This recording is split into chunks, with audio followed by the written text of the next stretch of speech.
নমস্কার। কবি সুভাষ মুখোপাধ্যায়ের লেখা কবিতা আশ্চর্য কলম। এই যে দাদা এতদিনে বেরিয়েছে নতুন ফর্মুলায় তৈরি খালি পা চাঁদের আশ্চর্য কলম। খাই খাই চোর জোচ্চোর লোচাল লম্পট খাজা খোজা পণ্ডিত মূর্খ যে কেউ চোখ বুঝে রাতারাতি লেখক হতে পারে। এ কলম হাতে থাকলে বসা বা দাঁড়ানো, চিত বা উপুর, যে কোনো অবস্থায় প্রকাশ্যে ঝোপ বুঝে কোপ দেওয়া যায়। কোন রকম তাগবাগ বা রাগ ঢাকের দরকার হয় না। দিনকে রাত, সোজাকে কাত, আর হতাশাকে হাত করতে এ কলমের জুড়ি নেই।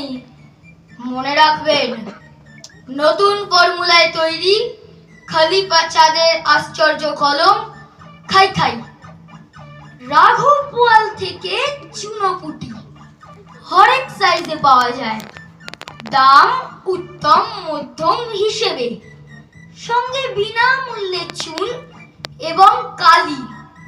এ লাইনে যদি কোনো ভদ্রলোকের আবশ্যক হয় বলবেন। নমস্কার।